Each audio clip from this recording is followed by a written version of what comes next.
오늘 함께 나눌 하나님 말씀은 열왕기하 14장 1절에서 29절입니다.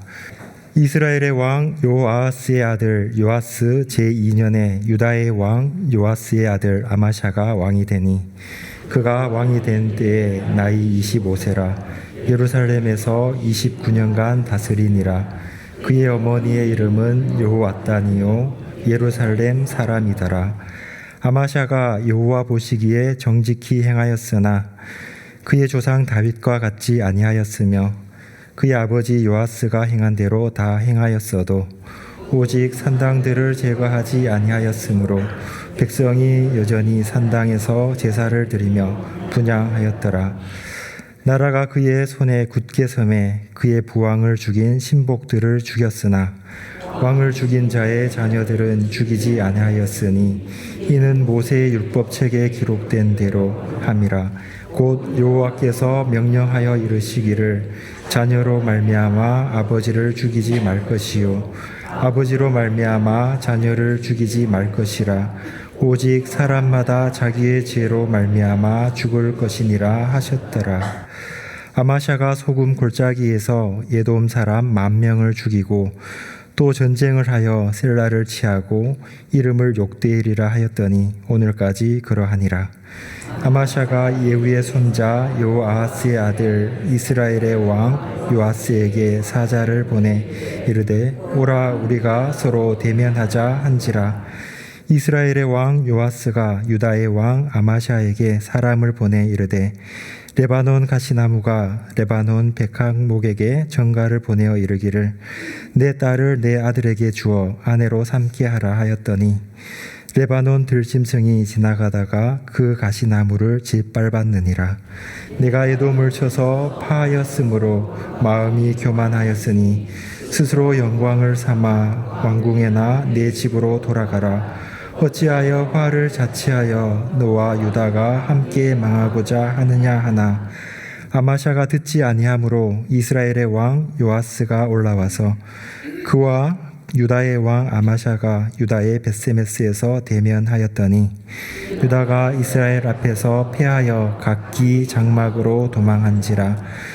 이스라엘 왕 요아스가 벳세메스에서 아하시아의 손자 요아스의 아들 유다 왕 아마샤를 사로잡고 예루살렘에 이르러 예루살렘 성벽을 에브라임 문에서부터 성 모퉁이 문까지 400규빗을 헐고 또 여호와의 성전과 왕궁 곳간에 있는 근음과 모든 기명을 탈취하고 또 사람을 볼모로 잡고서 사마리아로 돌아갔더라.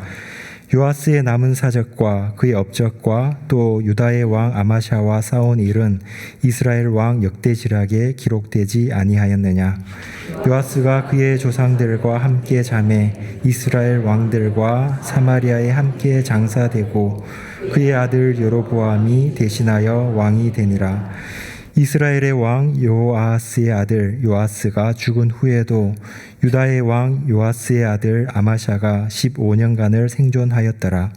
아마샤의 남은 행적은 유다 왕 역대지략에 기록되지 아니하였느냐.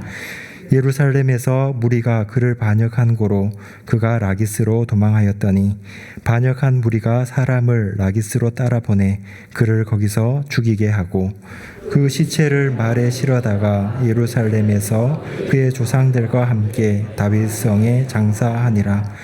유다 온 백성이 아사랴를 그의 아버지 아마샤를 대신하여 왕으로 삼으니 그때에 그의 나이가 16세라. 아마샤가 그의 조상들과 함께 잔 후에 아사랴가 엘랏을 건축하여 유다에 복귀시켰더라. 유다의 왕 요아스의 아들 아마샤 제15년에 이스라엘의 왕 요아스의 아들 여로보암이 사마리아에서 왕이 되어 41년간 다스렸으며 여호와 보시기에 악을 행하여 이스라엘에게 범죄하게 한 느밧의 아들 여로보암의 모든 죄에서 떠나지 아니하였더라. 이스라엘의 하나님 여호와께서 그의 종 가드헤벨 아mit대의 아들 선지자 요나를 통하여 하신 말씀과 같이 여로보암이 이스라엘 영토를 회복하되 하맛 어기에서부터 아라바 바다까지 하였으니 이는 여호와께서 이스라엘의 고난이 심하여 메인 자도 없고 노인 자도 없고 이스라엘을 도울 자도 없음을 보셨고 여호와께서 또 이스라엘의 이름을 천하에서 없이 하겠다고도 아니하셨으므로 요아스의 아들 여로보암의 손으로 구원하심이었더라. 여로보암의 남은 사적과 모든 행한 일과 쌓은 업적과 다메섹을 회복한 일과 이전에 유다에 속하였던 하맛을 이스라엘에 돌린 일은 이스라엘 왕 역대지락에 기록되지 아니하였느냐. 여로보암이 그의 조상 이스라엘 왕들과 함께 자고 그의 아들 스가랴가 대신하여 왕이 되니라. 아멘. 지난 3일도 평안하셨습니까? 네, 우리는 지난 시간에 열왕기하 13장 말씀 나누었습니다. 13장 앞부분 1절부터 13절까지는 이스라엘의 11대 왕 여호아하스와 12대 왕 요아스에 관한 이야기가 있었습니다. 그들은 예후의 아들과 손자입니다. 여호아하스는 여로보암의 죄를 따라서 죄를 짓는 삶을 살았습니다. 그는 17년 통치했는데요. 그때 아람의 하사엘 왕과 그의 아들 베나닷으로부터 그 괴롭힘을 많이 받았습니다. 그래서 여호아하스가 하나님께 간구했더니 하나님께서 구원자를 보내주셨다고 합니다. 저 같으면 안 보내줬을 것 같은데 네, 그 장면이 꼭 이스라엘 자손이 애굽에서 노예 생활을 할 때 그들의 고통을 하나님께 아뢰었을 때 모세를 통해서 출애굽시켜준 장면을 떠오르게 해줍니다. 그리고 그의 아들 요아스는 16년간 다스렸는데요. 그 역시 똑같이 여로보암의 길을 따랐습니다. 그 다음이 그 13번째 왕이 여로보암 2세입니다. 그 다음 14절부터 19절에는 엘리사가 죽는 장면이 나옵니다. 엘리사가 죽을 병에 걸리니까 요아스 왕이 엘리사에게 와가지고 내 아버지여 이스라엘의 병거와 마병이여 라고 했습니다. 그 말은 본래 엘리야 선지자가 하늘로 올라갈 때 엘리사 선지자가 했던 말이거든요. 그러니까 엘리사 선지자는 그 말을 자기가 하기도 하고 그 말을 듣기도 했습니다. 그 요아스 왕에게 엘리사 선지자가 그 동쪽 창으로 활을 쏘라고 했습니다. 그래서 그것은 이제 아람과 싸워서 이긴다는 의미였고요. 그 다음에 화살을 들고 땅을 치라고 했는데 3번을 쳤습니다. 엘리사는 당연하게 많이 칠 거로 생각을 했는데 당신이 3번만 쳤으니까 아람을 3번만 친다고 그랬습니다. 아마 5번 훨씬 더 많이 쳤으면 아람이 완전히 무너지게 되었을 것입니다. 이 엘리사의 마지막 부분에서 가장 중요한 것은 엘리사 선지자가 죽을 병에 걸려서 죽었다는 겁니다. 물론 엘리사 선지자가 나이가 적지는 않았을 것입니다. 꽤 됐을 텐데 성경은 나이가 많아서 죽었다고 하지 않고 죽을 병에 걸려서 죽었습니다. 엘리사는 엘리야 선지자처럼 죽은 사람도 살렸고요. 또 그 뒤에 나오지만 그의 유골에 시신이 닿았더니 그 시신이 살아날 정도로 굉장히 그 어떤 기적 같은 일을 많이 일으켰는데 정작 자기는 죽을 병에 걸려서 죽었고 그때 하나님께 살려달라고 내가 이런 일도 행하지 않았느냐고 그런 얘기를 하지 않았다는 겁니다. 그러니까 그는 그의 죽음도 충분히 자기 것으로 받아들이는 것이죠. 그래서 그런 이야기가 13장에 있었습니다. 1번 지난 시간에 공부한 내용을 복습해 봅시다. A번 하나님을 향해 창문을 여는 사람은 하나님은 응답하시는 분이신 것을 신뢰한다. 응답하시는 분이신 것을 신뢰한다. 말씀드린 것처럼 여호아하스 왕은 하나님 보시기에 악을 행했고요. 범죄한 여로보암의 길을 따랐습니다. 그럼에도 그가 간구하니까 하나님께서 구원자를 보내주셨습니다. 성경에 하나님께서 이렇게 응답하시는 경우가 수도 없이 많이 있죠. 우리가 좋아하는 말씀 중에 그 예레미야 33장 3절 있죠. 그 너는 내게 부르짖으라 내가 내게 응답하겠고 내가 알지 못하는 크고 은밀한 일을 내게 보이리라. 예, 뭐 다니엘도 하루에 3번씩 기도했다고 하고, 예, 그러니까 기도하는 것은 우리의 일이고 응답은 하나님의 일입니다. 기도에 관해서 얘기할 때 기도하는 시간 중요합니다. 네, 기도의 길이 참 또 중요하죠. 또 어디서 기도하는가도 중요할 수 있습니다. 또 기도의 내용이 어떠한 건가도 중요할 수 있습니다. 그 모든 것보다도 기도에 대해서 가장 중요한 것은 기도하는 겁니다. 예, 안 하면 아무 소용이 없습니다. 기도하다 보면 정리가 됩니다. 예, 더 깊이 들어야 할 기도, 또 바꾸어서 해야 될 기도, 중단해야 할 기도, 스스로가 깨닫게 됩니다. 기도하지 않고서 이 기도는 드려도 되는 기도, 이 기도는 드리면 안 되는 기도, 그건 어떻게 보면 하나님의 권한을 월권하는 것일 수 있습니다. 네, 그래서 우리가 우리 자신을 위해서, 여기서 우리는 나 자신, 내 가족, 또 나와 관련된 사람들을 의미합니다. 예, 를 위해서도 기도를 해야 하고, 또 다른 사람을 위해서 기도해야 되는데, 나 자신과 관련된 기도는요, 기도의 깊이와 관련이 있습니다.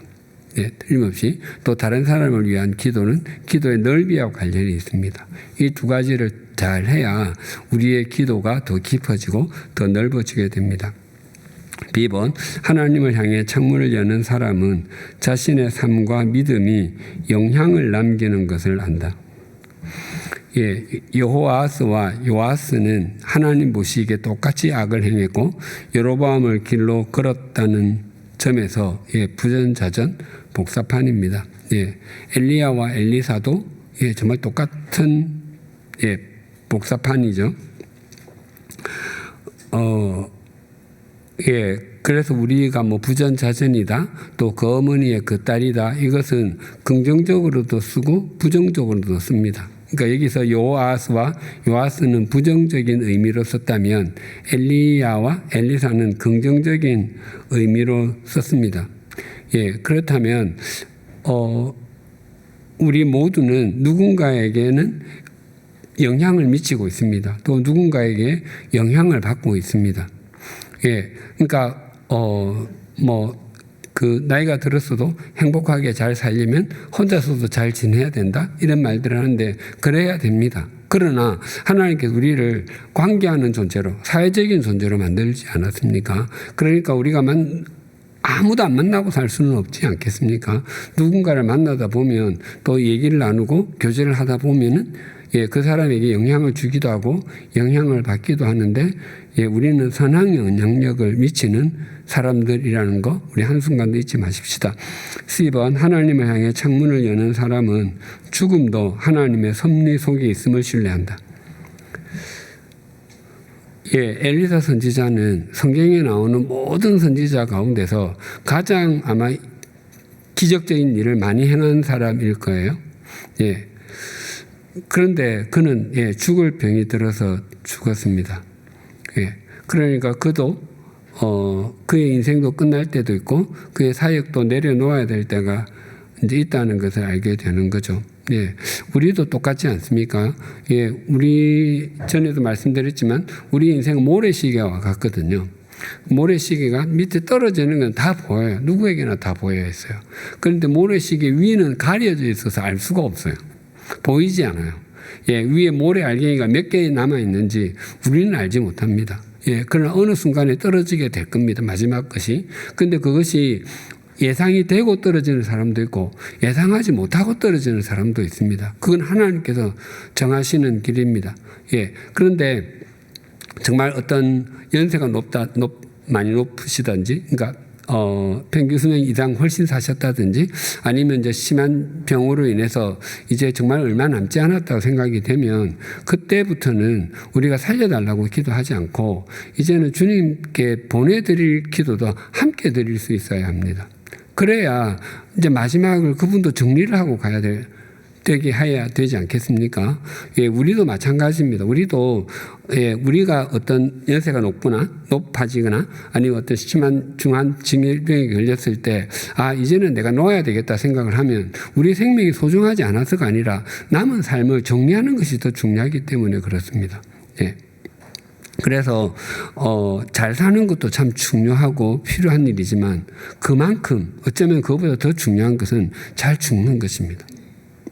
예, 잘 죽어야 잘 산 것이 증명이 됩니다. 예, 만약에 제가 어떤 중한 병에 걸렸다고 생각해봐요. 그래서 병원에 입원해 있습니다. 그러면 문병 오시겠죠? 문병 오셔가지고 목사님 힘들지 않으세요? 우리가 기도하겠습니다. 등등 말씀하실 거예요. 제가 감사하다고 얘기하고 그때 있죠. 제가 제발 제가 이 병에서 나을 수 있도록 기도 좀 해주십시오. 금식도 해주시고 철야도 해주십시오. 예, 그렇게 제가 말씀드리는 것하고 이제 제가 보니까 여기서 제가 더 이상 살 수는 없을 것 같습니다. 제가 잘 정리하고 떠나가게 해주십시오. 이 땅에서 제가 마지막으로 마지막을 좀 행복하게 정리하고 가게 해주십시오. 라고 할 때 뭐가 더 가슴에 남겠습니까?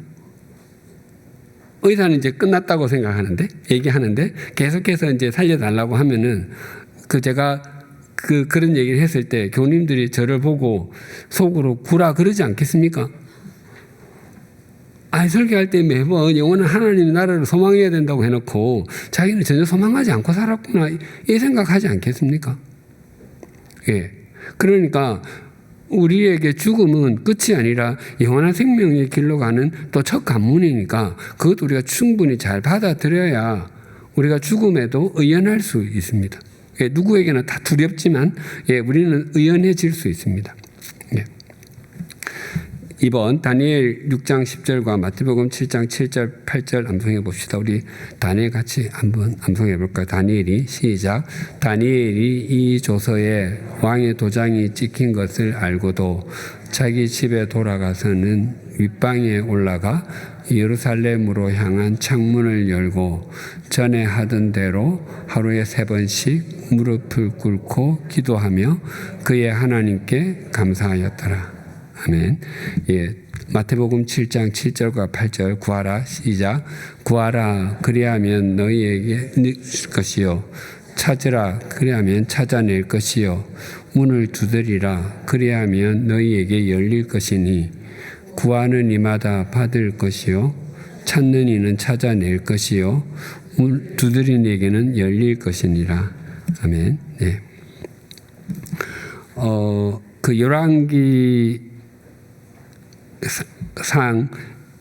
열왕기하 1장부터 13장까지의 핵심 인물은 엘리사 선지자입니다. 그래서 엘리사 선지자의 사역을 중심으로 쭉 전개가 되었고요.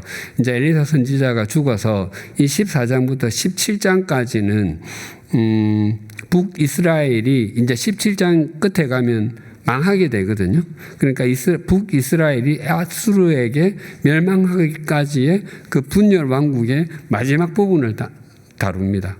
그리고 이제 18장부터는 소위 그 잔존 왕국이라고 합니다. 이제 유다만 남았으니까 그 뒤에는 이제 유다가 멸망하기까지의 이야기를 전해줍니다. 큰 3번 1절에서 7절을 제가 아마샤화라고 했는데 아마샤 사화를 줄인 말입니다. 꼭 220년 전에 조선왕조 500년의 역사 가운데 가장 처참한 정치 보복이 있었는데 갑자사화입니다. 연산군이 술자리에서 자기 생모 윤씨가 어떻게 폐비가 되었는지를 알고서 광기 어린 숙청을 감행했죠. 그래서 그 관련된 사람뿐만 아니라 그 가족들까지 다 연좌제식으로 다 처벌해서 죽여버렸죠. 그때 100명이 훨씬 넘는 사람들이 죽었다고 합니다. 이 1절에서 7절은 아마샤가 그 복수를 합니다. A번 유다의 9대 왕 아마샤는 몇 살의 왕위에 올라 몇 년 동안 다스렸습니까? 1절과 2절 볼까요? 이스라엘의 왕 여호아스의 아들 요아스 제2년에 유다의 왕 요아스의 아들 아마샤가 왕이 되니 그가 왕이 된 때에 나이 25세라 예루살렘에서 29년간 다스리니라. 그의 어머니의 이름은 여호아단이요 예루살렘 사람이더라. 아마샤는 25살의 왕이 올라서요 29년 동안 다스렸습니다. 예, 이 25살의 왕이 올라서 29년을 다스린 왕이 또 있죠. 예, 히스기야입니다. 예, 히스기야도 똑같이 어떻게 이렇게 똑같은지 모르겠습니다. 또 그 14년 통치 14년이 되었을 때 그 히스기야가 죽을 병에 걸린 적이 있었는데 이 아마샤는 또 끌려가 가지고 예, 또 중간에 이렇게 인터벌이 있습니다. 그까지도 너무너무 똑같이 여겨집니다. 뿐만 아니라 아마샤와 히스기야의 또 중요한 공통점은 하나님 앞에서의 삶이 전반기는 좋았는데 후반기는 너무너무 흐지부지합니다. 예. 예, 그러니까 그럼에도 불구하고 이 아마샤와 히스기야는 둘 다 예, 선한 왕으로 분류가 됩니다. 아마샤의 어머니 여호앗단이라고 하는데 그 여호앗단은 여호와께서 기뻐하신다라는 뜻이고요. 예루살렘 사람이라고 밝히고 있는데 그것은 그러니까 그 여인도 다윗의 혈통 속에 있었고 그 아들을 신앙적으로 양육하려고 했던 것으로 보입니다. 아마 그것을 알리기 위해서 예루살렘 사람이다까지 써놓은 것 같습니다. 비번 아마샤는 여호와 보시기에 정직히 행했지만 다윗과 같이 못했을 뿐만 아니라 무엇을 제거하지 못했습니까? 3절 4절 볼까요? 아마샤가 여호와 보시기에 정직하였으나 그의 조상 다윗과는 같이 아니하였으며 그의 아버지 요아스가 행한 대로 다 행하였어도 오직 산당을 제거하지 아니하였으므로 백성이 여전히 산당에서 제사를 드리며 분향하였더라. 예, 산당을 제거하지 못했답니다. 예. 늘 말씀드리지만 이 열왕기에 나오는 여러 왕들을 평가하는 기준이 그들의 업적이나 어떤 정책이 아니라 여호와 보시기에 어땠는지 또 하나님의 말씀, 계명에 대한 순종 여부입니다. 이 아마샤가 단지 그냥 산당만 제거를 하지 못했던 것이 아니라 그 역대하에는 굉장히 적나라하게 써놨는데요. 우리 25장 역대하 25장 14절 같이 한번 읽어볼까요? 아마샤가 에돔 사람들을 죽이고 돌아올 때에 세일 자손의 신들을 가져와서 자기의 신으로 세우고 그것들 앞에 경배하며 분향한지라. 예, 에돔의 신들 또 가지고 와서 예, 세워놓고 분향까지 했답니다. 구상 숭배한 거죠. 예, 그 남유다에서 산당을 제거하지 못했던 왕이 여러 명 나오는데 이 아마샤와 함께 그 아사랴, 예, 우시야가 이제 아버지와 아들입니다. 예, 못했고요. 또 윗대에 아사와 요사밧도 그랬다고 나옵니다. 예, 아사와 요사밧도 3대 4대 왕인데 아버지와 아들입니다. 예, 우리가 나중에 뒤에 가면 살피겠지만 이 산당이 완전히 제거가 되었을 때는 히스기야 왕 때입니다. 예, 이 산당은 유다의 여러 왕들에게는 아킬레스 건과 같았습니다. 여기에서 걸려서 그 하나님의 참 아쉬운 표현들이 계속해서 나오고 있습니다. 그럼 북이스라엘 왕들은요, 거기는 산당이 문제가 아닙니다. 산당은 아무것도 아닙니다. 예, 거기는 만약 산당만 했으면 굉장히 훌륭하다고 평가받았을지 모릅니다. 예. 10번 아마샤는 왕권을 확고하게 장악한 후에 부왕 요아스를 살해한 신하들을 처형하였습니다. 하지만 그들의 자녀는 죽이지 않았습니다. 그것은 무엇에 기록된 것을 따랐기 때문이었습니까? 5절 6절 볼까요? 나라가 그의 손에 굳게 섬에 그의 부왕을 죽인 신복들을 죽였으나 왕을 죽인 자의 자녀들은 죽이지 아니하였으니 이 책에 기록된 대로 함이라. 곧 여호와께서 명령하여 이르시기를 자녀로 말미암아 아버지를 죽이지 말 것이며 아버지로 말미암아 자녀를 죽이지 말 것이라. 오직 사람마다 자기 죄로 말미암아 죽을 것이니라 하였더라. 예, 모세의 율법책을 따랐기 때문이라고 합니다. 예, 아마샤는 정권이 확립될 때까지 기다렸을 것입니다. 그 나라가 그의 손에 굳게 섰다고 하니까 그때까지 그러니까 이 유다에서 그 국력이 신장되었음을 보여주는 것이 그 7절에 있는 에돔과의 전쟁인데 그 소금 골짜기에서의 아마 승리 이후인 것으로 보입니다. 이 소금 골짜기는 지금 그 이스라엘 밑에 그 요르단 나라가 있지 않습니까? 그 요르단의 남쪽에 있는 페트라라고 들어보셨죠? 아마 거기가 소금 골짜기일 것이다라고 보고 있습니다.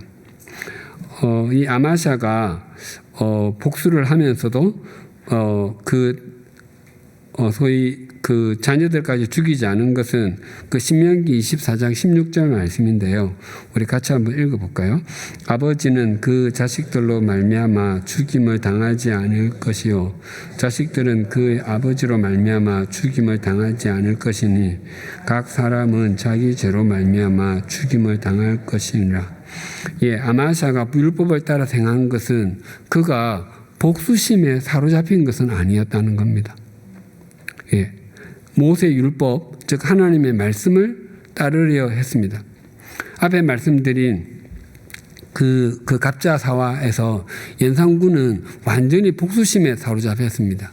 그러니까 그 관련된 사람뿐만 아니라 그 가족들 아는 사람들 다 죽였거든요. 그러니까 그 아마시아가 살았던 때가 지금으로부터 한 2800년 전이거든요. 2800년 전에 연좌제 금지 정말 대단하지 않습니까? 중요한 것은 이 아마샤가 자기 감정에 사로잡히지 않았다는 것인데 감정에 사로잡히면 성숙해질 수 없습니다. 뒤에도 좀 말씀드리겠지만 부모가 자녀에게 아니면 또 누군가에게 상담해 줄 때 하고 싶은 대로 해도 돼. 하고 싶은 거 해라고 말하지 않습니까? 그런 말이 필요할 때가 있습니다. 정말 의기소침해 있고 힘들어하고 고통을 할 때는 좀 자유롭게 풀어주는 것이 필요합니다. 그러나 그것이 전부는 아닙니다. 정말 더 나아가서 제일 끝에 해야 되는 말은 해야 될 것 해입니다. 그래야 성숙해집니다. 물론 하고 싶은 것이 꼭 해야 될 것이면 너무너무 좋겠죠. 그런데 하고 싶은 것과 해야 될 것이 다른 경우가 태반이죠. 그 4번 8절에서 22절은 제가 제목을 동족 상잔을 붙이려고 했는데 그 아마샤와 요아스의 전쟁, 아마샤의 피사 일도 다 있죠. 원래 그 내용을 제가 간략하게 써놓은 건데 그걸 지우지 않아서 일어난 일입니다. 지금 남북이 전쟁을 치르기 때문에 제가 나중에 동족 상잔이라고 이름 붙이는 게 좋겠다라고 생각을 했는데 앞이 지우지 않아서 그 흔적입니다. A번 아마샤 왕이 요아스 왕에게 서로 대면하자고, 이거 선전포고입니다. 어떤 대화를 나누자, 회의를 하자가 아닙니다. 했을 때 요아스 왕은 한 비유를 들려준 후에 그것은 어떤 화를 자취하는 것이라고 했습니까? 8절에서 10절 보겠습니다. 아마샤가 예후의 손자 여호아스의 아들 이스라엘 왕 요아스에게 사자를 보내 이르되 오라 우리가 서로 대면하자 한지라. 이스라엘 왕 요아스가 유다의 왕 아마샤에게 사람을 보내 이르되 레바논 가시나무가 레바논 백향목에게 정가를 보내어 이르기를 내 딸을 내 아들에게 주어 아내로 삼게 하라 하였더니 레바논 들짐승이 지나가다가 그 가시나무를 짓밟았느니라. 내가 에돔을 쳐서 파하였으므로 마음이 교만하였으니 스스로 영광에다 내 집으로 돌아가라. 어찌하여 화를 자취하여 너와 유다가 함께 망하고자 하느냐. 그것은 자신과 유다가 함께 망하는 것이라고 합니다. 이 아마샤 왕이 요아스 왕에게 왜 이렇게 선전포고를 했을까라고 생각을 해보면 이 내용이 그 역대하 25장에 좀 자세히 나오거든요. 그러니까 유다가 이제 아마샤 왕 때 유다가 그 에돔과의 전쟁을 치르게 되었습니다. 그 소금 골짜기에서. 그런데 자기들 병력으로 약간 부족할 것 같아가지고 그 북이스라엘 군인들을 용병으로 부릅니다. 10만 명을. 예, 아마샤가 전쟁을 치렀을 때 그 군인들을 소집했더니 30만 명이 모였거든요. 그 앞에 그 3대 아하사 왕 때는 58만 명을 징집했고요. 그 다음에 4대 여호사밧 왕 때는 116만 명을 징집을 했거든요. 거기에 비하면 여기 이제 30만 명이니까 굉장히 적죠? 예. 그래서 아마샤는 군사력을 증강하기 위해서 북이스라엘로부터 은 100달란트를 주고 용병 10만 명을 고용을 했습니다. 그런데 그 에돔과 싸워보니까 의외로 쉽게 이기는 거예요. 그러니까 용병이 필요 없다는 것을 알게 된 겁니다. 그래서 이제 그냥 돌아가라고 했거든요. 그때 북이스라엘 군대가 열받아가지고 가면서 완전히 이제 나쁜 짓을 한 거죠. 그러니까 그 용병으로 온 사람들은 이제 돈을 충분히 벌 거다라고 생각을 했는데 이제 돈을 못 벌게 되니까 화가 난 것이죠. 그것이 역대하 25장 10절과 13절인데 우리 같이 한번 읽어볼까요? 아마샤가 이에 에브라임에서 자기에게 온 군대를 나누어 그들의 고향으로 돌아가게 하였더니 그 무리가 유다 사람에게 심히 노하여 분연히 고향으로 돌아갔더라. 아마샤가 자기와 함께 전장에 나가지 못하게 하고 돌려보낸 군센터들이 사마리아에서부터 벳호른까지 유다 성읍들을 약탈하고 사람 3,000명을 죽이고 물건을 많이 노략하였더라. 이런 일이 벌어진 거예요. 이때 아마샤가 요아스에게 선전포고를 한 이제 그러니까 외적으로는 니네들 그렇게 해코지를 하고 왔다고 우리 가만히 있을 수 없지라고 생각을 했을 것이고 그 내적으로는 우리가 에돔과 싸워보니까 우리 충분히 강한 것 같아. 우리가 에돔 사람 1만 명도 쳐 죽였으니까 우리가 북쪽 사람들과 싸워도 이길 수 있을 것 같아라는 교만이었습니다. 그 당시 국력이 남쪽보다 북쪽이 훨씬 더 셌습니다. 성경에 유명한 말 교만 있죠. 교만에 대한 거. 교만은 패망의 선봉이다. 또 어쩌면 예후의 손에 이 아마샤의 할아버지 아하시아 또는 요아스가 죽었는데 그것에 대한 복수를 하고 싶었는지도 모릅니다. 요아스는 예후의 손자거든요. 그러니까 양쪽 집안의 손자들끼리 한번 붙어서 그때는 우리가 당했지만 이제 너희들이 당할 차례야라고 생각했을 수 있습니다. 레바논 그 가시나무는 열매를 먹지 못하는 무익한 나무이고 백향목은 다양한 곳, 성전에서 그 정결 예식도 쓰고 성전을 건축하는 데도 쓰고 한 유익한 나무입니다. 그러니까 분수를 모르고 덤비는 것에 대한 냉소적인 비유이죠. 아마샤는 지금 자신도 모르고 있고 상대가 어떤 정도인지도 모르고 있습니다. 비번 아마샤 왕은 끝까지 요아스 왕의 말을 듣지 않고 유다의 베스메스에서 전쟁을 치렀습니다. 전쟁에서 패한 유다 군대는 어떻게 되었습니까? 11절 12절 볼까요? 아마샤가 듣지 아니하므로 이스라엘의 왕 요아스가 올라와서 그와 유다의 왕 아마샤가 유다의 베스메스에서 대면하였더니 유다가 이스라엘 앞에서 패하여 각기 장막으로 도망한지라. 각기 장막으로 자기 집으로 도망갔다는 거죠. 완전히 이제 패했다는 것입니다. 그 아마샤가 듣지 않았다고 하는데 이거 굉장히 완강하게 거절하는 표현입니다. 그러니까 네가 이런 말을 나에게 하다니 나는 너와 싸워서 이길 수 있어 이런 교만한 태도를 고수했다는 것입니다. 그래서 그 요아스가 먼저 올라왔다는 것을 보니까 그 북쪽에서 먼저 선제 공격을 한 것 같습니다. 이런 일이 왜 벌어졌는가? 역대하 25장 20절 같이 한번 읽어볼까요? 아마샤가 듣지 아니하였으니 이는 여호와께로 말미암은 것이라. 그들이 에돔 신들에게 구하였으므로 그 대적의 손에 넘기려 하심이니라. 우상 숭배에 대한 하나님께서 이 그 아마샤를 좀 정신을 차리게 해야 되겠구나라고 하나님께서 생각하신 것 같습니다. 아무튼 이 지도자가 교만해서 분별력을 상실하면 온 나라를 전쟁과 같은 위험에 빠질 수 있게 할 수 있습니다. 교우님들이 기도하실 때 이 나라 위정자들이 하나님을 두려워하게 해주시고 이런 기도 잘 하는데 사실 저는 그런 기도를 드려본 적은 없거든요. 하나님 믿는 사람이 아닌데 하나님을 그러니까 두려워하지 않겠죠. 예, 그래서 저는 위정자들이 좀 바른 분별력을 가지면 좋겠다고 늘 생각을 하고 그런 기도를 잘 드립니다. 예, 판단력이 뛰어나야 되고요. 정말 제대로 된 지도자는 이 시대만 생각을 하는 것이 아니라 미래를 생각하는 지도자가 저는 좋은 지도자라고 생각을 하거든요.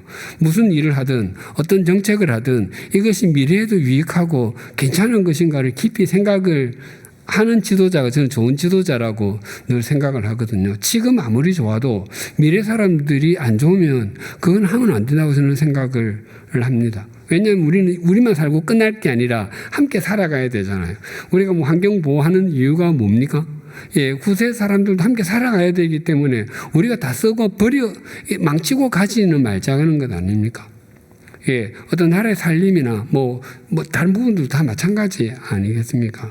그래서 저는 모든 지도자가 정말 바른 분별력을 가지고 바른 결정을 내릴 수 있는 나라가 저는 좋은 나라라고 저는 개인적으로 생각을 합니다. 아무튼 10번 이스라엘 왕 요아스는 아마샤 왕을 사로잡아 예루살렘으로 들어온 후에 성벽을 허물고 성전과 왕궁 곳간에 있는 무엇을 탈취해 사마리아로 돌아갔습니까? 13, 14절 볼까요?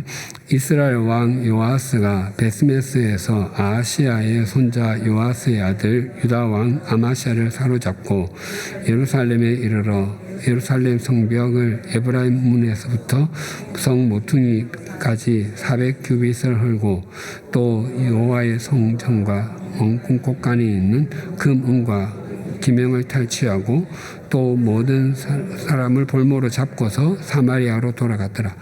예, 거기 금, 은과 모든 기명이라고 되어 있는데 그 히브리어 성경에는 모든 금, 은과 모든 기명입니다. 완전히 싹 가져갔다는 것을 강조하는 거죠. 예, 지금 아마샤 왕이 지금 포로가 되어서 예루살렘으로 먼저 끌려왔는데 적에게 포로가 되는 건 수치스러운 일인데 그러니까 포로가 되어서 적군의 수도로 끌려가는 거 굉장히 수치스럽죠. 근데 더 수치스러운 것은 자기 수도로 끌려온 거예요. 자기 나라로. 그러니까 그것을 본 백성들의 마음은 어떻겠습니까? 예, 그 베스메스에서 예루살렘까지는 한 24km 정도의 거리에 있습니다. 그리고 성벽을 400규빗을 허물었다고 하는데요. 한 규빗은 요 손가락 끝에서부터 팔꿈치까지거든요. 그래서 그 책들을 보면 45cm다, 50cm다 하는데 제일 정확한 근접에 가까운 수치는 45.6cm입니다. 그러면 400규빗이면 약 182m. 예, 엄청나게 허물었죠. 네. 그래서 완전히 지금 패배했을 뿐만 아니라 빼앗길 것도 다 뺏겼습니다. 이 유다 사람들이 볼모로도 잡혀갔는데 그때 아마 아마샤도 함께 잡혀갔다가 이제 조금 있다가 요아스가 죽거든요. 죽고 난 뒤에 풀려난 것으로 보입니다. 그 내용은 없지만, 예. 아무튼, 예, 이 허세의 대가는 정말로 큽니다. 이 아마샤가 오판을 하니까 이 나라가 완전히 쑥대밭이 되어버렸습니다. 자신도 정말 처참한 지경에 이르게 되었고요. 허세는 부리지 않는 것이 최고의 용기고요. 혹시 부렸다가도 아니다 싶으면 접는 것은 더 큰 용기입니다. 예, 물론 중간에 그치는 것보다 하지 않는 것이 훨씬 더 큰 지혜입니다. 그 헤롯 안티파스 예수님 공생에 보낼 때 헤롯 왕이 헤로데아의 딸이 춤추는 걸 보고 기뻐가지고 소원 말을 하잖아요. 사람들 앞에서 나라의 절반까지 주겠다고. 완전 허세죠. 그래서 그 딸이 엄마한테 무엇을 요구할까요? 물었더니 세례자 요한의 목을 달라고 했답니다. 그래서 세례자 요한이 죽었습니다. T번 유다의 아마샤 왕은 이스라엘의 요아스 왕이 죽은 후에도 몇 년을 더 생존했습니까? 17, 18절 볼까요? 이스라엘 왕 요아스의 아들 요아스가 죽은 뒤에도 유다의 왕 요아스의 아들 아마샤가 15년간을 생존하였더라. 아마샤의 남은 행적과 유다 왕 역대 지략에 기록되지 아니하였느냐. 15년. 15년을 아마샤 왕이 더 생존했는데 그의 삶과 신앙에 대한 기록은 없습니다. 별로 기록할 필요가 없다는 거죠. 앞에서 말씀드렸지만 히스기야도 하나님의 도우시 이 14년 통치가 되었을 때 죽을 병에 걸렸는데 하나님의 도우심으로 생명을 연장받았는데 그 이후에 한 일이 거의 없습니다. 그 바벨론의 침략에 빌미만 제공하고 말았습니다. 그 사신들이 왔을 때 뭐 무기고 다 보여줬죠. 보물창고 다 보여줬죠. 그렇게 해서 그들의 도움을 받으려고 했는데 나중에 다 뺏기는 계기가 되어버렸죠. 그래서 이 참 14년, 15년, 29년은 굉장히 참 긴 기간인데 어떤 재위 기간도 참 중요하고 또 생명의 길이도 참 중요하지만 더 중요한 것은 그때 뭐 했느냐가 중요한 거죠. 내용이 중요합니다. 요즘 평균 수명이 이제 거의 100세 가까워지고 있고 앞으로 120세가 된다고 하는데 120년 살면 뭐 하겠습니까? 120년을 사는 게 중요한 것이 아니라 뭐 하고 사느냐가 중요하지 않겠습니까? 또 건강 수명이라고 우리나라 사람들은 들어 누워 가지고 꼼짝 못 하는 기간이 굉장히 길다고 합니다. 서양은 굉장히 짧은데 그 넘어서 하여튼 그 순리를 따라서 떠나는 것, 죽는 것은 하나님께서 정하신 자연의 질서고 이치입니다. 2번 예루살렘에서 반란이 일어나자 도망간 아마샤 왕은 어디서 죽임을 당했습니까? 19절 20절 볼까요? 예루살렘에서 무리가 그를 반역한 고로 그가 라기스로 도망하였더니 반역한 무리가 사람을 라기스로 따라 보내 그를 거기서 죽이게 하고 그 시체를 말에 실어다가 예루살렘에서 그의 조상들과 함께 다윗성에 장사하니라. 그 라기스에서 그 죽임을 당했습니다. 이 아마샤의 죽음의 이유를 역대하는 분명히 밝히는데요. 그 역대하 25장 27절 볼까요? 아마샤가 돌아서서 여호와를 버린 후로부터 예루살렘에서 무리가 그를 반역하였으므로 그가 라기스로 도망하였더니 반역한 무리가 사람을 라기스로 따라 보내어 그를 거기서 죽이게 하고. 그러니까 아마샤가 하나님을 등지니까 하나님도 그로부터 등을 돌렸습니다. 그랬더니 백성도 그로부터 등을 돌렸습니다. 그래서 그의 인생은 버림받고 외면당한 인생이었습니다. 그렇습니다. 하나님을 가지면 모든 것을 가진 것과 같고요. 하나님을 버리면 아무것도 없는 것과 같습니다. 이 반역한 무리가 예루살렘에서 40여 킬로미터 떨어진 라기스까지 가서 아마샤를 죽였는데 그들이 누군지를 말하지 않습니다. 북이스라엘에서 쿠데타가 일어나면 누가 했는지 다 밝히거든요. 그 쿠데타의 목적은 자기가 왕이 되는 것이 목적이거든요. 그러니까 누가 쿠데타를 일으키고 왕이 됐는지를 밝히고요. 유다에서는 이렇게 왕을 죽이는 목적이 왕이 되기 위함이 아니라 다윗 어떤 가문에 그런 왕에 적당한 왕이 아니라 끌어내리는 것입니다. 자기가 왕이 되려고 하는 것이 아니라. 그래서 거기에 적절한 사람을 세우기 위한 거니까 누가 죽였는지는 지금 나오지 않고 있습니다. F번 유다 백성은 아마샤에 이어서 그의 아들 아사랴가 10대 왕입니다. 왕위에 올렸습니다. 그때 그의 나이는 몇 살이었습니까? 21절 22절 볼까요?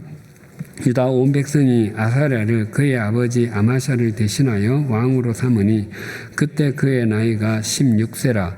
아마샤가 그의 조상들과 함께 잔 후에 아사랴가 엘랏을 건축하여 유다에 복귀시켰더라. 16살 16세의 왕이 올라서 이 아사랴는 52년간을 통치했습니다. 그러니까 유다 전체에서 두 번째로 긴 통치 기간입니다. 가장 많이 했던 사람은 므낫세입니다.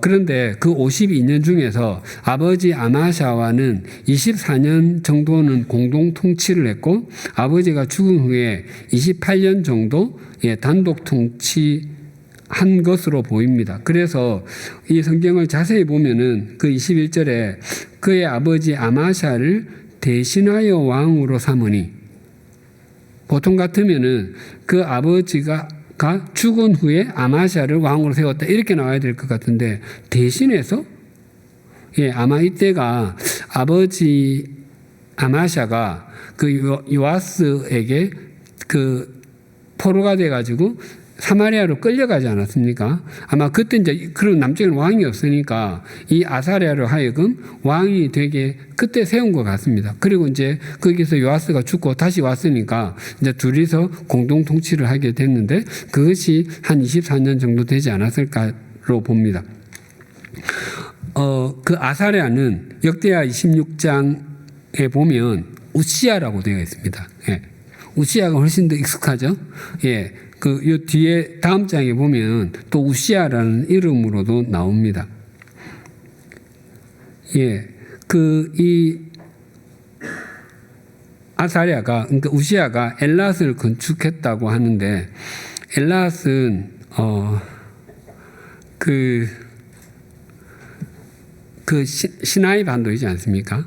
그 시나이 반도 그 동쪽에 그 제일 그쪽 그 북단에 위치한 항구 도시거든요. 굉장히 중요한 그 통상로입니다. 그 솔로몬 왕 때 세웠는데, 여기를 세웠다고 하는 것은 어떤 하나님과의 관계보다도 경제적인 측면에만 힘을 쓴 인상을 많이 줍니다. 이 아사랴 그 우시야는 이것만 한 것이 아닙니다. 사실 여러 곳에 건축을 굉장히 많이 한 장면이 역대하 26장에 나오거든요. 그 중에서 딱 한 가지만 딱 지금 얘기를 하는 거예요. 아마 그게 제일 돋보이는 것이기도 하고, 이 아사랴 우시야는 어떤 경제적인 부분에만 늘 신경을 썼지 하나님과의 관계, 그러니까 하나님의 백성을 제대로 세우는 일에는 별로 신경을 쓰지 않았다. 그런 느낌이 굉장히 강하게 듭니다. 큰 5번 25절에서 29절은 제가 여로보암 하다라고 했는데, 여로보암 이야기거든요. 여로보암 2세. 요즘 그 하는 말에 뭐 누구가 누구 했다 이런 얘기 쓰지 않습니까? 들어보셨죠? 네. 그 요즘 그 연예인 브랜드 중에서 1위는 임영웅인가 봐요. 그래서 그의 콘서트 티켓을 뭐 사는 것이 굉장히 큰 효도다 뭐 이런 얘기도 들리던데, 예를 들어서 그가 그에게 꼭 맞는 자기를 정말로 잘 표현하는 노래를 불렀을 때 임영웅이 했다 이렇게 표현을 합니다. 아니면 굉장히 어떤 선행을 많이 행하는 사람이 정말 또 거기에 걸맞은 선행했을 때 그 사람이 그 사람 했다 이렇게 표현을 합니다. 그래서 지금 여로보암 했다라고 제가 이렇게 제목을 붙인 것입니다. A번 요아스의 아들로 왕이 오른 여로보암은 41년 동안이나 통치했지만 하나님 보시기에 악을 행했고 누구의 죄에서 떠나지 않았습니까? 23, 24절 볼까요? 유다의 왕 요아스의 아들 아마샤 제15년에 이스라엘 왕 요아스의 아들 여로보암이 사마리아에서 왕이 되어 41년간을 다스렸으며 여호와 보시기에 악을 행하여 이스라엘에게 범죄하게 한 느밧의 아들 여로보암의 모든 죄에서 떠나지 않았더라. 여로보암. 여로보암이 여로보암처럼 산 거예요. 여로보암 2세는 북이스라엘에서 가장 긴 기간 41년을 통치했고요. 그 북이스라엘의 정치, 경제, 군사적으로 최전성기를 구가했습니다.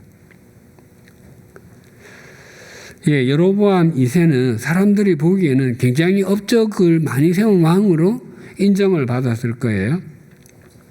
그런데 하나님 보시기에는 악을 행하는 사람이었고 죄에서 떠나지 않는 사람이었습니다.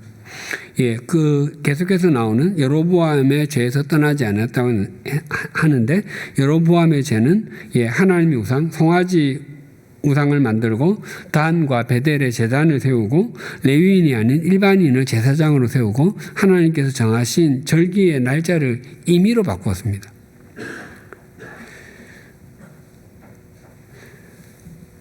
B번 여로보암 2세는 하나님께서 요나 선지자를 통해서 말씀하신 이스라엘의 영토를 어디에서부터 어디까지 회복했습니까?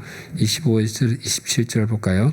이스라엘의 하나님 여호와께서 그의 종 아미떼 아들 선지자 요나를 통하여 하신 말씀과 같이 여로보암이 이스라엘 영토를 회복하되 하맛 어귀에서부터 아라바 바다까지 하였으니 이는 여호와께서 이스라엘이 무심하여 메인 자도 없고 노인 자도 없고 이스라엘을 도울 자도 없음을 보셨고 여호와께서 또 이스라엘의 이름을 천하에 없이 하겠다고 하도 아니하셨으므로 요아스의 아들 여로보암의 손으로 구원하셨습니다. 하맛 어귀에서 아라바 바다까지라고 합니다. 이 영토 회복을 말씀하신 주체는 하나님이셨고 하나님께서 그렇게 하셨고 그 통로가 요나 선지자였습니다. 그러니까 이 여로보암 2세 때 활동을 했던 선지자는 예전에 나누드린 표에도 보면 요나 선지자 있었고요. 아모스, 호세아 이 사람들이 다 동시대에 활동했던 선지자입니다. 선지자 풍년이죠. 그것은 그만큼 사람들이 말을 안 들었다는 겁니다. 하맛 어기는 솔로몬 왕 시대 때의 영토인데 이스라엘 역사상 최북단에 해당하는데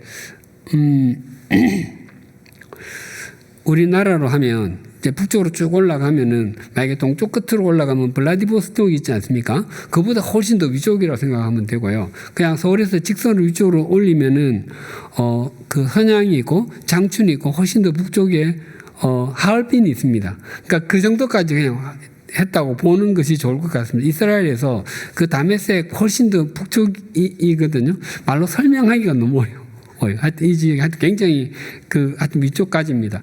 그리고 그 아라바 바다는 염해, 그 사해입니다. 그러니까 우리나라 삼국지들을 이야기하면 한강 이북부터 뭐 저 만주 벌판까지 뭐 그런 개념입니다. 북이스라엘의 영토 회복은 여로보암 2세 개인의 능력이 아니라 하나님께서 당신의 백성을 돌보셔서 그를 통로로 삼으신 것입니다. 하나님께서 그렇게 하셨다고 하니까요. C번 여로보암 2세가 죽은 후에 북이스라엘의 왕위에 오른 사람은 누구였습니까? 28, 29절 볼까요? 여로보암의 남은 사적과 모든 행한 일과 쌓은 업적과 다메섹을 회복한 일과 이전에 유다에 속하였던 하맛을 이스라엘에 돌린 일은 이스라엘 왕 역대 지략에 기록되지 아니하였느냐? 여로보암이 그의 조상 이스라엘 왕들과 함께 자고 그의 아들 스가랴가 대신하여 왕이 되니라.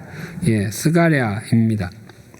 여로보암 2세의 사적과 업적은 주로 전쟁과 관련된 내용이 대부분입니다. 그러니까 그의 군사적 또 세상적 업적은 화려했을지라도 하나님 보시기에는 아니었던 것입니다.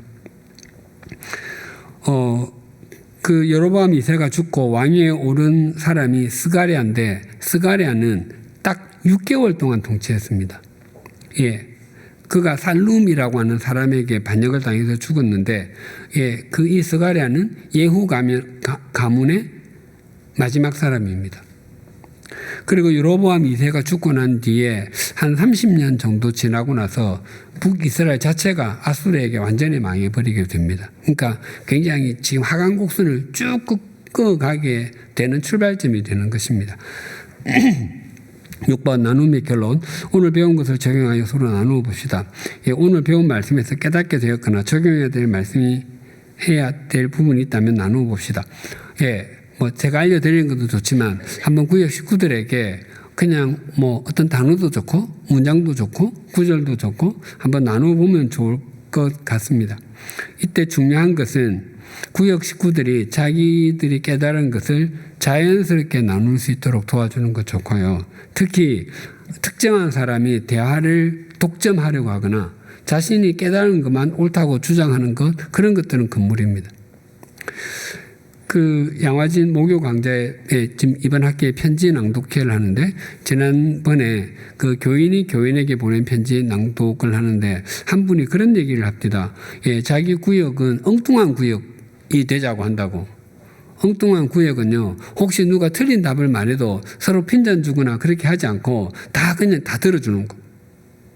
예, 그러니까 혹시 내가 몰라도 또 틀린 답을 말해도 다 받아주니까 대답하는 데 대한 두려움이 없어지게 되는 거죠. 예, 그런 구역이 좋은 구역입니다.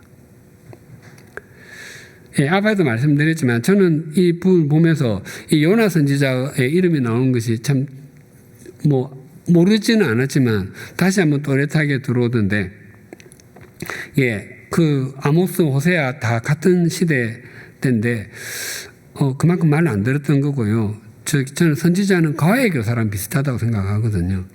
하나님 말씀 안 드리니까 다양한 과목에 과외 교사를 다 붙여주는 거예요. 예, 과외 교사가 많다는 것도 무슨 뜻인가요? 부모가 돈이 많다는 뜻인가요? 공부 못한다는 뜻이죠. 예, 그만큼 말을 안 들으니까. 예, 그러니까 하나님께서 이렇게 말 안 듣는 애들 포기하지 않고 이렇게 선생을 많이 보내서라도 좀 돌이키면 좋겠다는 것들이 좀 진하게 느껴지는 거예요.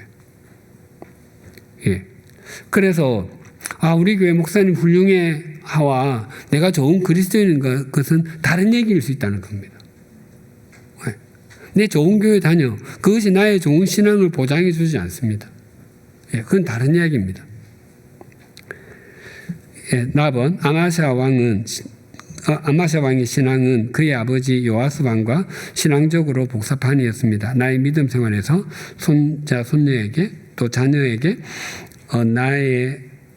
나의 영향을 받는 사람들에게 복사해주고 싶은 부분은 무엇입니까? 또 그렇게 되지 않기를 바라는 부분은 무엇입니까? 우리 지난 시간에도 나누었었죠. 예, 다 복사판인데, 예, 영향을 다 미치게 되어 있는데, 예, 우리 고린도전서 11장 1절 한번 읽어볼까요? 내가 그리스도를 본받는 자 된 것 같이 너희는 나를 본받는 자 되라.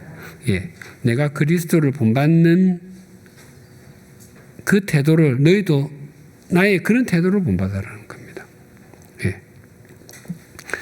예, 사람은 참 사회적인 존재이고 또 관계적인 존재이기 때문에 크고 작은 영향을 미치고 또 받기도 합니다. 예, 긍정적인 본이 되는 삶은 참 복됩니다. 예, 그런 말 있죠. 근주자적, 근묵자적. 예, 붉은 인주를 가까이 하게 되면 붉게 되고 먹을 가까이 하면 검게 된다는 건데, 예, 그런 말도 있지만 저는 청출어람 이런 말이 더 좋다고 생각을 합니다. 예, 그렇게 되면 좋겠습니다. B번 오늘 배운 것을 정리해 봅시다. 예, 가번 하나님을 향해 창문을 여는 사람은 지피지기면 백전불태인 것을 안다. 백전불태, 지피지기면 백전불태인 것을 안다. 예, 흔히 지피지기면 백전백승이다. 그거 아니고요. 또 지피지기면 백전불퇴 물러섬도 아니고요. 그러니까 적을 알고 상대를 알고 자기를 알면 100번을 싸워도 위태해지지 않는다는 겁니다. 위태롭지 않다는 겁니다. 유다의 아마샤 왕은 소금골짜기에서 에돔 사람 10,000명을 물리친 후에 자신과 자신의 군대를 너무 과신했습니다. 자기를 과대평가하게 되면 언제나 문제가 생깁니다. 예, 그래서 고린도후서 4장 7절 볼까요? 우리가 이 보배를 질그릇에 가졌으니 이는 심히 큰 능력은 하나님께 있고 우리에게 있지 아니함을 알려 하려 함이라. 예, 이것을 우리가 깊이 새기면은 문제가 일어나지 않겠죠. 예, 자기가 한 일을 과장하면요 허풍선이가 됩니다. 예. 그 과장 떠벌리는 사람 알죠? 허풍선. 예. 근데 자기 자신을 과장하면요. 교만한 사람이 됩니다. 예. 둘 다 금물입니다. 나번 하나님을 향해 창문을 여는 사람은 점의 신앙인이 아니라 선의 신앙인이다. 점의 신앙인이 아니라 선의 신앙인이다. 예, 요아스, 아마샤 다 초기에만 반짝반짝했죠. 예, 다 점의 신앙인이었습니다. 예, 그들이 초기에 그 마음을 끝까지 이어지지 못하게 했습니다. 예, 예, 그들이 점의 신앙인이 되고 선의 신앙인이 되지 못하니까 모두 비극적인 결말을 맞이하고 말았습니다. 예, 바벨론에서 포로 생활을 하던 유다 백성이 이 기록을 보고 무엇을 깨달았겠습니까? 아, 우리가 이렇게 된 것이 우리가 선의 신앙인이 아니라 점의 신앙인이었기 때문이었구나 라고 생각하지 않았겠습니까? 우리가 한때 주님을 섬긴다고 반짝반짝 했는데 그것이 지속되지 못하고 그 다음에 어떤 우상 숭배하고 세속적인 가치관을 따라 사니까 우리가 이 지경이 되었구나라고 생각하게 되었을 것입니다. 예, 바른 신앙생활은 어제의 삶 위에 오늘의 삶을 이어가는 것입니다. 또 내일이 되면 오늘 어제가 되니까 어제 위에 또 오늘 이어가게 되죠. 그것이 끝까지 이어지면 우리의 믿음이 하나님 앞에까지 이어지게 되는 것이죠. 네. 예, 주변에 우리 주변만 봐도 점의 신앙인들은 참 많지 않습니까? 예, 과거에 우리보다 다 열심히 신앙했던 사람들 많지 않습니까? 근데 그분들 가운데 지금 어디서 뭐 하는지 모르는 사람도 많지 않습니까? 예, 또 신앙생활 안 하는 사람도 있지 않습니까? 예, 답은 하나님을 향해 창문을 여는 사람은 하나님의 평가를 의식한다. 하나님의 평가를 의식한다.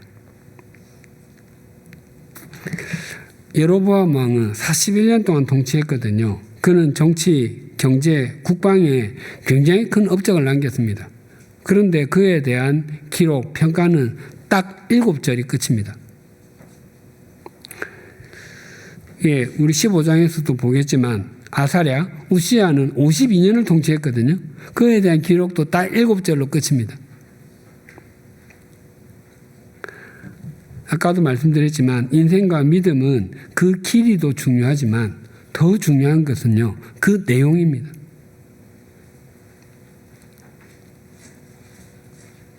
예, 그래서 우리가 그 내용을 더 튼실하게 하려면 갈라디아서 6장 7절 같이 읽어볼까요? 스스로 속이지 말라. 하나님은 업신여김을 받지 아니하시나니 사람이 무엇으로 심든지 그대로 거두리라.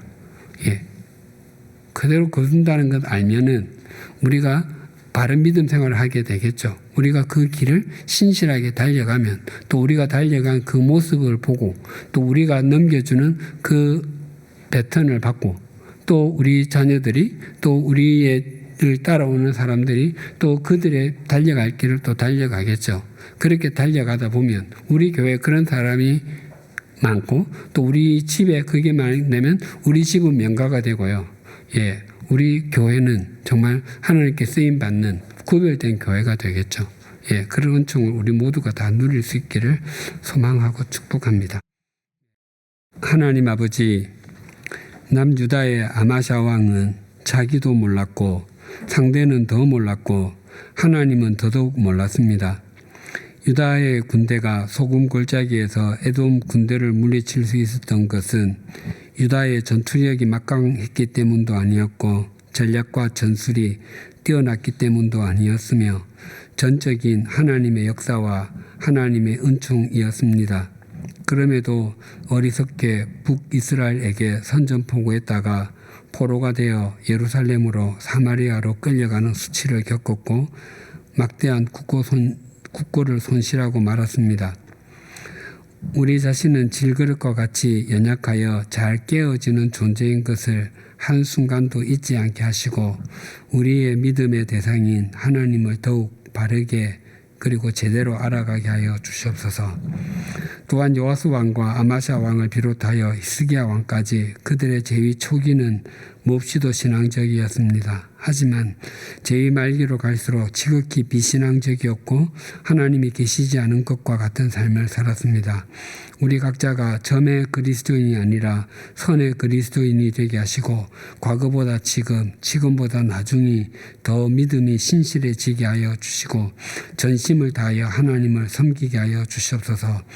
그래서 우리가 하나님 앞에 설 때가 우리 믿음의 정점이 서올 수 있도록 인도하여 주시옵소서. 하나님 아버지, 우리 모두가 세상의 눈이나 사람의 눈을 의식하기보다 하나님의 눈을 의식하게 하여 주시옵소서. 여로보암 2세는 41년 동안이나 통치했고 북이스라엘을 경제적으로 군사적으로 최절정의 시기에 올려놓았을지라도, 그래서 사람들은 그를 향하여 수없이 고개를 끄덕였을지라도 하나님께서는 고개를 가로저으셨습니다. 그 역시 그의 이름처럼 여로보암의 죄를 따라가는 존재에 불과했습니다. 우리가 언제 어디에 누구와 있든지 간에 하나님의 평가를 의식하며 살아가게 하여 주시옵소서. 우리 교회에 속한 구역들에게 은총을 베풀어 주셔서 구역 식구들이 창문을 열고 기도하는 사람이 되게 하시고, 또한 자기를 알고 하나님을 알게 하시고 선의 신앙인이 되게 하시며 늘 하나님을 의식하며 살아가게 하여 주시옵소서. 그래서 그런 구역이 모인 우리 교회가 하나님의 역사의 통로가 되게 하여 주시옵소서. 예수님의 이름으로 기도드리며 우리 주 예수 그리스도의 은혜와 하나님 아버지의 사랑과 성령님의 교통하심이 지피지기하고 선의 신앙인이 되며 하나님의 평가를 의식하며 살아가기를 소망하고 결단하는 주님의 사람들과 100주년 기념교회 위에, 또한 구역 모임과 구역장 군찰님들 위에 지금으로부터 영원토록 함께해 주시기를 간절히 축원하옵나이다. 아멘.